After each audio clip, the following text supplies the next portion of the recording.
In this video I will demonstrate how to find the inverse of this 2 by 2 matrix. Inverse of a matrix, there is a couple of steps. We put a to the minus 1.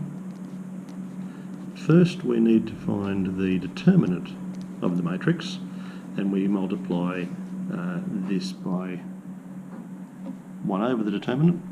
Now what do we multiply by? Not exactly the original matrix. We multiply by, let me write it symbolically,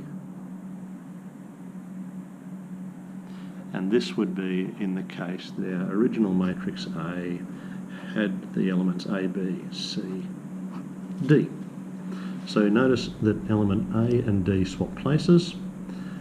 B and C stay where they are, but they become multiplied by -1. And all of that we have to multiply by 1 over the determinant.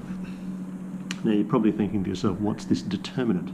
So the rule for determinant of a 2 by 2 matrix is AD minus BC. A times D subtract B times C. It gives a single value, a single scalar quantity as the number.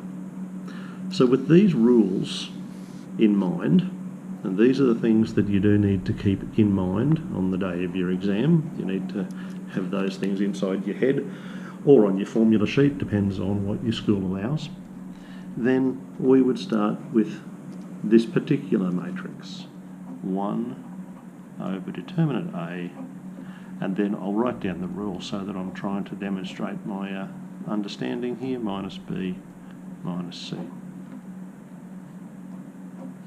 Determinant is A times D, that's 6, minus 1 times -1 is -1. Swapping A and D, the 3 will be the top, the 2 will be down here, and B and C stay where they are. In this case they're both absolute value of 1, but this one swaps sign and this one swaps sign. I end up with 1 over 7, and my matrix is 3, -1, 1, 2, and that's better written as fractions. 3 over 7, -1 over 7, 1 over 7, 2 over 7. And don't be afraid to use common fractions. Decimal expansions are approximate at the best of time, because in these cases they would run on indefinitely.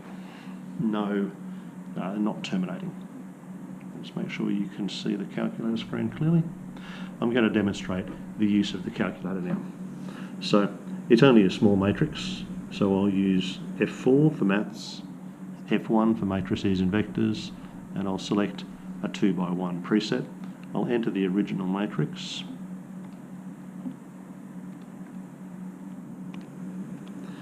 And now I literally just need to put the power of -1, which is shift and then the brackets key.